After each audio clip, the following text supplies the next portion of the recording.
Hello again. It is Crew Call here on the Motor Racing Network, taking you inside of the garage area and talking to all the folks that make the cars go around. We are so glad you joined us. I'm Steve Post, pit road reporter for Motor Racing Network, joined, as I am each and every week, by 25-time and championship-winning crew chief Todd Gordon. Hello, Todd. How are you? I'm doing great. Doing great. Good. Yeah. Good. Yeah. Las Vegas. Yeah. Lost wages. Yes, exactly. We'll hear all the stories now when we get to Phoenix this week about per diems gone awash and who and which teams minimize the time in Vegas, which teams maximize the time in Vegas, and as we roll along through the West Coast swing. But just broad surface, William Byron, Rudy Fugle getting the win. Just kind of what was your take on the Cup Series race out at Las Vegas? Hendrick Motorsports hit it out of the park.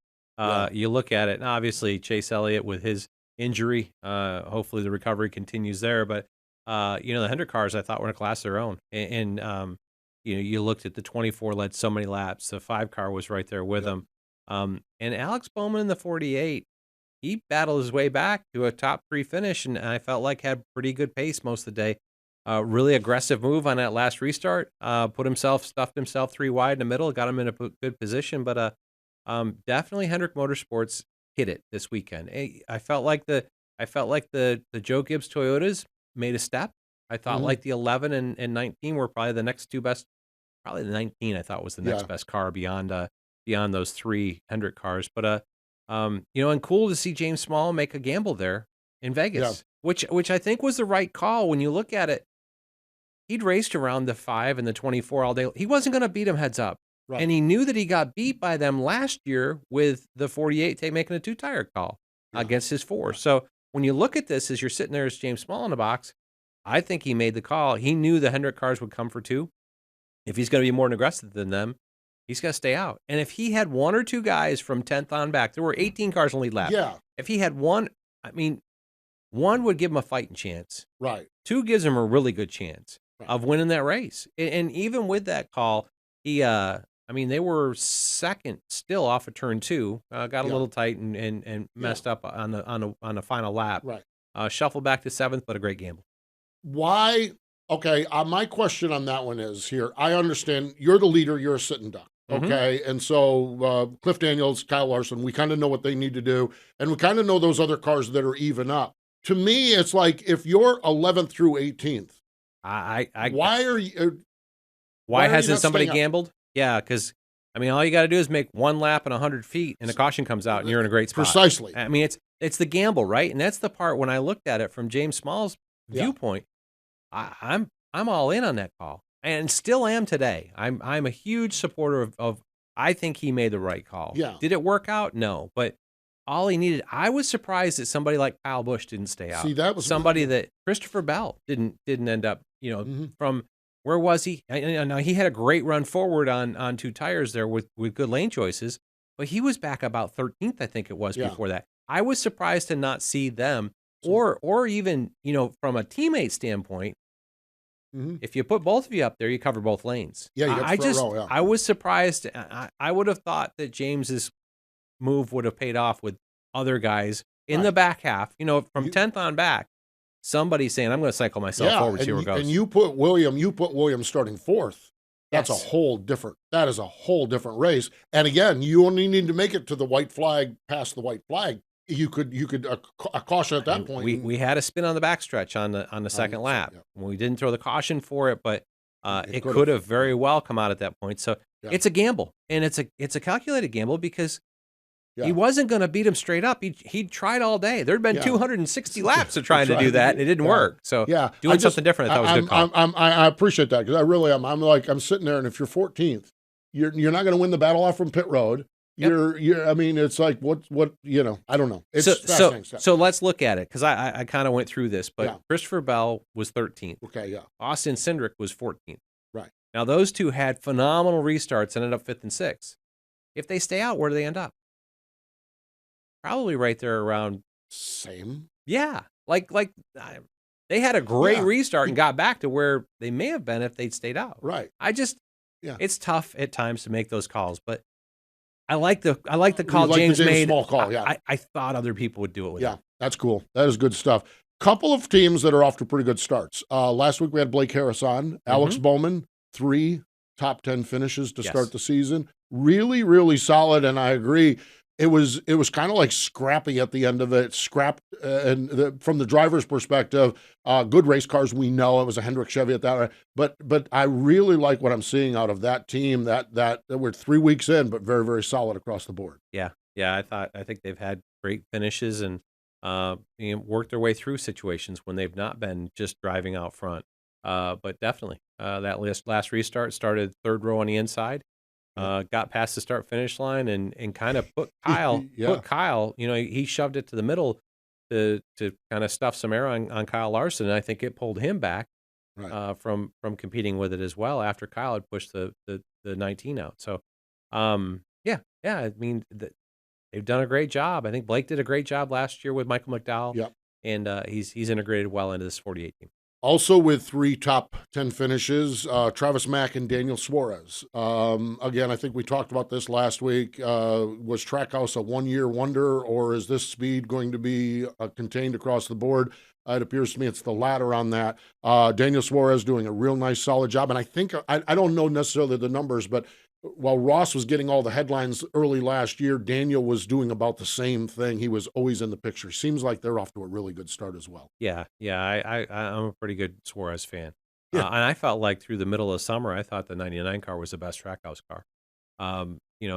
Ross obviously had the wins. Ross's first win, Daniel dominated. The Dakota race, Daniel was race, like the best car there, and he got caught up because he stayed out for a stage win and got shuffled to the back. He got caught up in a wreck and coming back through. So they've had good speed. Yeah, they have. They've had good speed right along. I would put them this weekend as the next group beyond the 19. Right. In that next tier. The 99 were both there.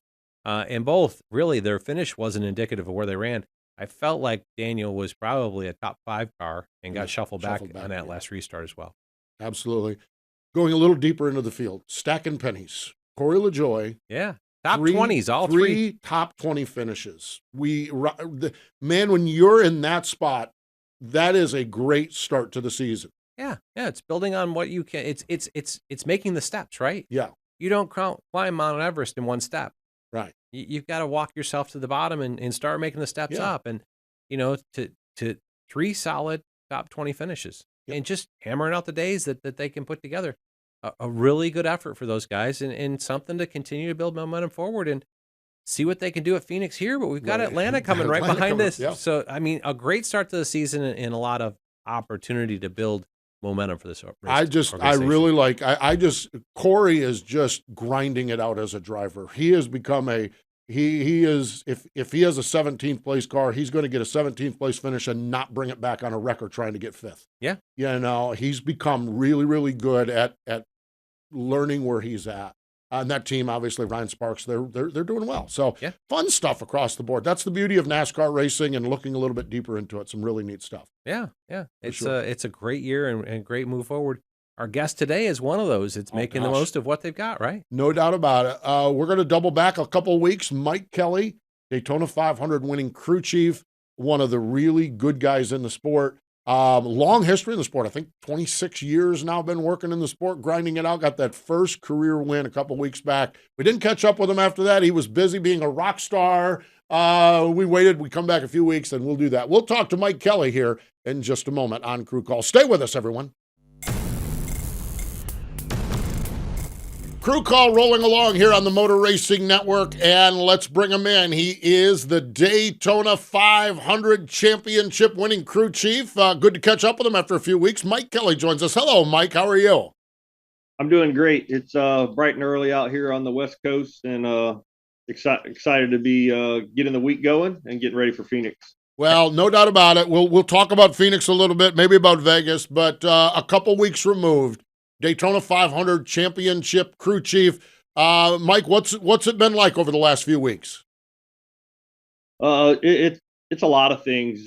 It's a lot of emotions. It's a lot of seeing a lot of people reach dreams that you often wonder whether you ever will. It's a lot of work, but that's okay. It's your schedule is busy enough in this sport, and then it just gets busier with that. Man, we've ate really well for a couple of weeks. A lot of people in the industry provided us lunches and breakfasts, and And there's some things, obstacles that come with it. That's okay. You know, I'm not complaining, but a single car team losing a car to Daytona USA and not being thought about at a time when you have car shortages, that made for some interesting days and nights trying to get parts and pieces and from vendors and get ourselves back on track with cars. But all in all, I wouldn't trade it for the world. I wouldn't trade it for what I saw my guys get to see. I was fortunate enough to win one 20 some years ago and kind of have to hide the emotions of it because I was on the car that Michael Waltrip was driving when Dale died, and we really never got to celebrate. So finally getting to celebrate that win meant a lot. So you talk about it. So will the car that you're trying to put together to replace the one that's submitted down at Daytona, do you build a new Atlanta car? Is that how it works out, or where does the logistics of that end up? Yeah, so obviously, you know, as the schedule was laid out, our Daytona 500 car was hopefully going to be our Atlanta car, and at the time we only had we would have had 5 cars complete. 2 were going to Las Vegas and Fontana, and 2 were going to Phoenix. So we really had nothing to start to prepare for an Atlanta car, and we reached out to NASCAR and all the vendors and said, "Hey, look, we're in, this is tight now. We really need some help here getting parts and pieces." So NASCAR helped out. They were able to find us a chassis, a center section, but it's the little things, right? It's seats and leg boards that don't get made overnight, and a lot of details and wiring harnesses and stuff. So it's a lot of work, a lot of things we just didn't think about. And I think talking with Brad Moran and Brandon Thomas and those guys, I think they're better understanding now what it possibly means to a single car team, just because we don't have a teammate to borrow stuff from. Yeah. Does this change your travel plans for the West Coast swing and trying to get your guys back to help kind of alleviate the stress? Because it does. The shop crew can't build it by themselves, right?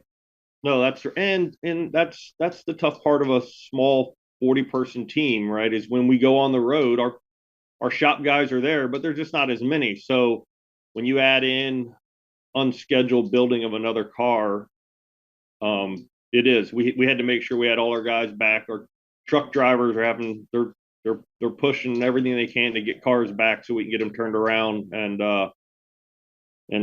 be ready for Atlanta.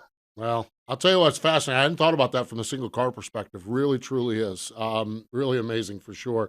Mike, when you look at it, you and I had a really neat visit, brief visit at Auto Club Speedway before the race on Sunday morning. And you talked about, you guys came into the season with goals, specifications, what you were going to do. And yes, to a degree, the Daytona 500 totally upset the apple cart. But getting back refocused, getting back rezoned in on the 47 car, where you're at in the pecking order and everything, has that been a challenge too with the success you guys have had?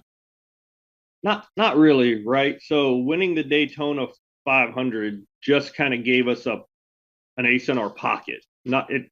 I immediately told Ricky and all our guys, look, we have to earn respect to be able to beat. Like, if we end up in the chase, we just don't want to be one and done. And we have to earn the respect and earn our way to be competitive in that chase. And we set goals during the winter and we have to average 20 points a weekend, right? That's realistic. That's what we need to go.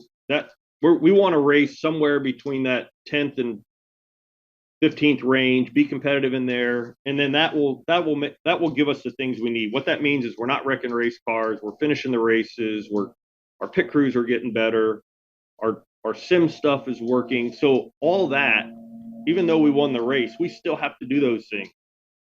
So going into Fontana, we met all those goals, right? We actually ran inside the top 10 a lot of the day. We ended up finishing 12th. We scored the points, and we felt competitive.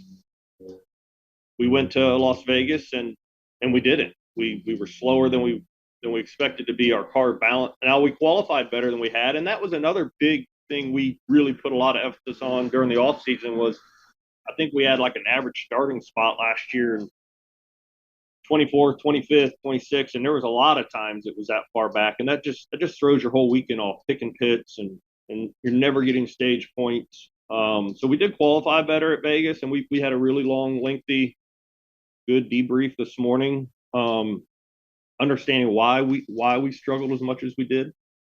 And that's the biggest thing for us, is just getting our feet on the ground and having a good foundation at these tracks to understand what we need. Yeah, you talk about it from Las Vegas. I think your technical alliance partners made the rest of the show look really bad. The Hendrick cars were really good there. Many people struggled. It didn't seem like there was much in the field that didn't have a struggle at Vegas. Why do we find that racetrack at this point became such a challenge for so many teams? I don't know, Todd. And one of the interesting things we highlighted in our meeting was, so our first segment average lap time speed was 29th at Vegas. Our second segment, we were 21st. And our third segment, we were 16th. So we made our car better. And Ricky would have bet against that we were actually even as fast. We could see on track we had made some gains. But Ricky's like, that's just how competitive this field is right now, that you can be off just a little bit. And it's not like we came in and changed 4 shocks and springs. We're making small adjustments, and you can be off just a little bit, and it just really kills you, especially at a race when a couple guys nail it and there's no cautions, right? You're not getting to work on your car. We saw, like, it's easy for us to be upset and want to bow our heads down, but Kyle Busch dominated that race the week before. I watched Joey Logano run up front the week before. The 3 car ran up front the week before, and I think the 3 car finished 30 something. And I watched Joey fall like a rock at the beginning of that race. So it's not just the little teams that miss it sometimes. The big guys do too. And I just trying to understand why the grip wasn't there in the front of the car that we needed this week. That was our biggest, since we left Las Vegas Sunday night, we've been working on it. It seemed like there were a lot of people that talked about the wind effects at Vegas as well. Anything that you took out of that? Yeah, we obviously looked at what that did. I don't think that had a big bearing on our particular car. Our car we had some just some mechanical things that were different in our car, that obviously we do have an alliance with the 3 cars that wiped the field out. So that does bear some fruit for us, that we can say, hey, the DIL kind of drove us in a little different direction than it did them, and hopefully we'll learn from that. The degree, how included, the technical alliances are fascinating to me, because there are some that are embedded. Like, you look at RCR and Colic, they're on the same campus and everything. What are areas you work together with the Hendrick guys, and what are areas that are off limits? How, kind of the nature of that bound. So everyone's alliances are probably different. Yeah. And I've been in the sport long enough that I've been on both sides. I've been on teams that were, if you call it the mothership, that are feeding information. Now I'm on a team that you're looking for every bit of information you can get. There's also alliances with your OEMs, right? There are what we call key partners. And in the Chevrolet camp, that would be your Hendrick, Childress, and Trackhouse. And then there's non-key partners. For the longest time in this industry, you could support yourself by like, if you decided you needed wind tunnel time, I could spend the money and I could take my team and my car and we could go to the wind tunnel, and I could make my car better, or I could at least catalog my car where it is. Those days are no longer here. So when NASCAR allows an OEM to go to the wind tunnel, it's up to the OEM who they decide gets that data. We are not one of those teams that receive that data. So our hands are almost tied twice as tight now, because I can't go help myself. I have to rely on someone else to give me the information I need to be better. So you end up trying to sign an alliance with a team that maybe has that information, but then their hands are tied, right? Because they are a key partner. They can't just hand us the book. They're not, because that breaks the key partner alliances. So Hendrick helps us. We can use their 7 post. We can use some of their DIL stuff, and they can give us some guidance. We buy parts from them. We don't really have like an open book. Like, I don't really get to see their setups. They do give us some help, and it's everything they give us, man, is appreciated.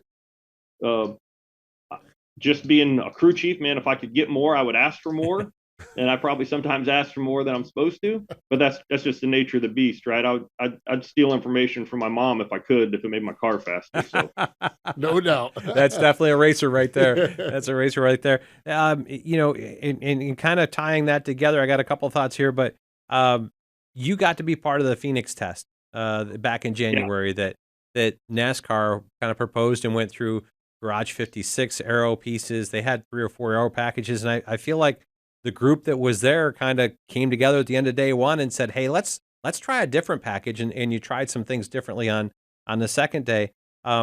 One, you know, what were your takeaways from that test? And then 2, I want to build off of that alliance piece that we've talked about, that how much does, you know, when you go to that test, because I had callers asking me this on the radio, Hendrick didn't go to that test. How much support do you get out of Hendrick because you're there and they would like to see your data, and how much of your data do they get back on that alliance?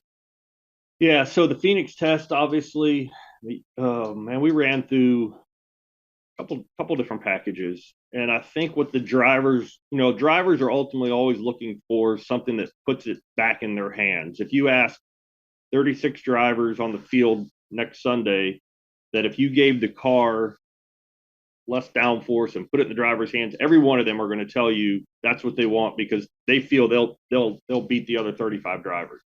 So I think that's what NASCAR was trying to work on. I know that's what the drivers were trying to get them to do.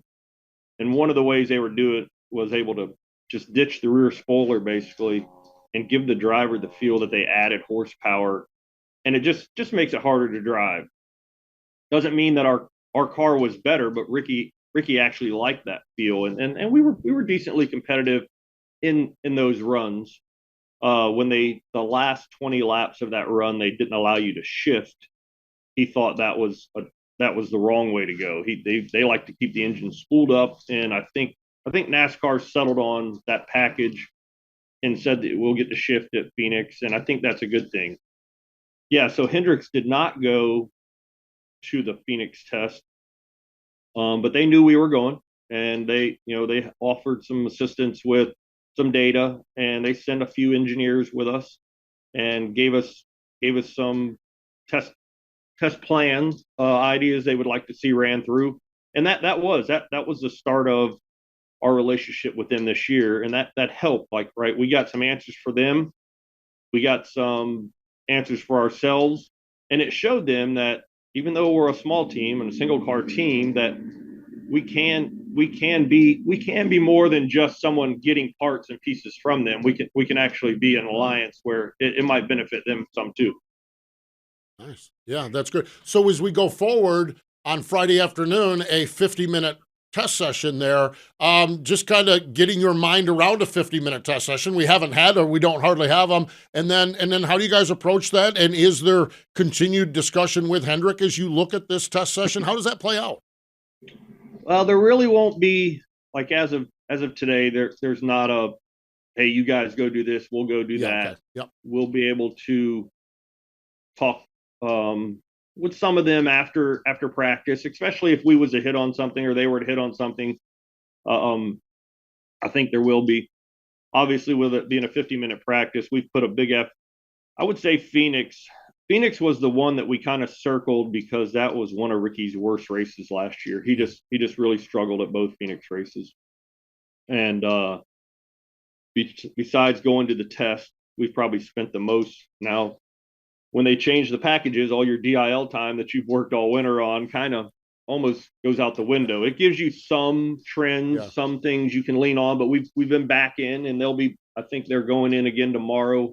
We have a DIL session at 1:00, so they'll tune on it some more with this package. But this is a big one for us. We feel like we ran where we should at Fontana. We missed it at Vegas, but we kind of have an understanding why. But Phoenix is the one that means the most to us because the tracks, Phoenix, Gateways, Loudons, are the places Ricky really struggled, and he's really struggling to get the feel in the front end that he wants with this tire and this car from what he had maybe a couple years ago. A lot of people don't know it. Ricky was a phenomenal short track driver, and that's where we made our bread and butter. I mean, we won a bunch of 1.5 miles, but ORPs, Iowas, those tracks, Ricky really would kill the guys at those tracks. I remember ORP one year, I think we led 297 laps of a race, and he's really good on short tracks, and it's really been frustrating for him not to be able to do that in the last year or so. So we're really working hard on Phoenix. Yeah, go ahead. Final thought process for you as we look at this. Your relationship with Ricky. I was sharing with Todd years and years ago. I was doing a program on Sirius NASCAR radio. We went over to Roush Fenway Racing. We walk into the gift shop because that's where we're doing the radio show, and Ricky Stenhouse Jr. is working the gift shop. He had got done working the fab shop. Ricky wrecked a lot of stuff, and the Jack Roush method was, if you're going to wreck it, you're going to repair it. Yeah. You were in a lot of those meetings with a young Ricky Stenhouse Jr., and can you describe what you saw then that has built this relationship you have with him? Because my understanding in those meetings, it was at times yay or nay, we're going to keep working with this kid, and you were always in the yay camp. What was there about Ricky that you saw early? Yeah, Ricky's dedication to the sport to get better has never been questioned. And it's always been, we would always try and slow him down. Man, you never had to worry about Ricky stand on the gas. And yeah, early in his career, 2009 to 10, he wrecked a lot of stuff. And so one of the ways they fixed that was they put him in the fab shop, and he would cut up not just his wreck race cars, he would cut up Matt's and Carl's and whoever else wrecked them. And he worked. I mean, he was there at 6:30 in the morning. He clocked out for lunch and came back at the end of the day. But I think his perseverance to, that was more humiliating. And I think that's what they try and do, right? They try and show you, man, you're going to have to go through some of these things if you're going to do what you do. But I think it could have been easily, he could have just walked away and said, maybe this isn't for me. But he was willing to take whatever Jack threw at him. He was willing to put in the effort. And I go back to Iowa in 2010. 2010, he wrecked a car in practice. He wrecked a second car in qualifying, and we had to pull out Carl Edwards' backup car and race that thing in the race. And he drove the wheels off, and I think we finished ninth. I think we finished ahead of Carl. But to go back to Iowa the following year and win there, I think that those were the type of days that just showed me what this kid had. And I've watched it over the last couple of years. I've watched him struggle, and it's hard to watch your best friend struggle.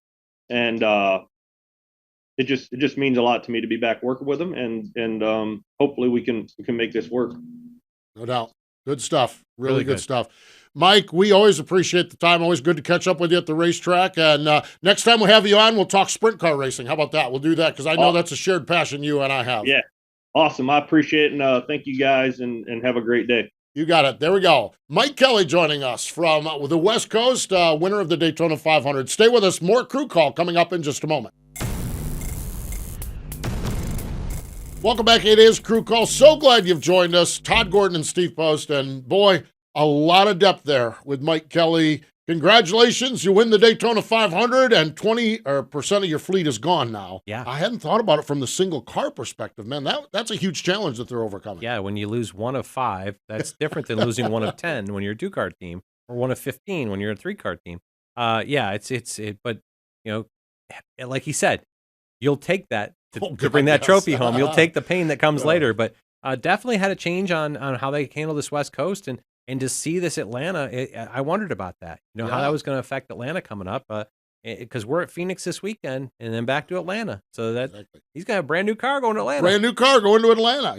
Well, there's a lot of them that'll have brand new cars, but this is true. But wadding them up or leaving it at a museum in Daytona, there's a big difference. And bringing a wrecked car home, there's transaxles, there's spindles, there's parts off of that.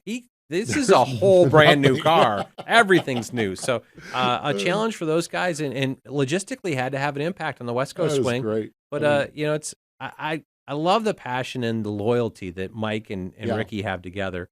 I think a lot of special things can come from it. Really, I do too. I love it as well. So Phoenix. Practice Friday afternoon, qualifying on Saturday, Cup Series. We got Xfinity Series. We even got some ARCA cars out there. Going to be a fun weekend out there at Phoenix. What are you going to be keeping an eye on as they roll up, specifically for a practice session, which we don't have that often? Well, it'd be interesting to see how how different these things drive. It's Right. NASCAR's published it's about a 30% reduction in downforce. And I was talking to Eric Chicuzzi, the head aerodynamicist over there. He said at 200 miles an hour, the amount of drag they've cut off, this would be like adding 50 horsepower. So they're talking about wanting to put it where the drivers feel it under the foot. The tires aren't going to be stuck to the ground, and the drag isn't on the car anymore. So slower mid-corner, but the same speed at corner entry. You'll be using brakes and dancing around. It's going to be fun to watch how all these teams adapt to a different aero package. It is going to be awesome, that's for sure. Motor Racing Network will be there all weekend long. We start at 6:30 Eastern Time on Friday with that NASCAR Cup Series practice session. 8 o'clock on Friday evening Eastern Time, the General Tire 150 ARCA Menard Series race. Saturday, 1:30 in the afternoon, again, East Coast time. Cup Series qualifying, 4 o'clock in the afternoon, the United Reynolds 200 NASCAR Xfinity Series race. And on Sunday, 2:30 Eastern Time, the United Reynolds Work United 500 for the NASCAR Cup Series. It is going to be awesome, that's for sure. And we get Todd Gordon back again, so looking forward to it. Yeah, I'll be out there for all of it. So we'll see where all that goes. It's really cool to get back in the environment and see NASCAR and the teams working together and coming out with a new aero package here to try to. Our short track racing I thought was good last year. They're just trying to make it a little better. A little bit better. No doubt about it. We'll see what happens. Again, Motor Racing Network all weekend long from Phoenix. Motor Racing Network, all kinds of podcasts and great shows. You can go on MRN.com and find all of that. We appreciate Mike Kelley joining us from over at JTG Daughtery Racing. He's Todd Gordon. I'm Steve Post. More important than all of that, though, thank you for joining us here on Crew Call.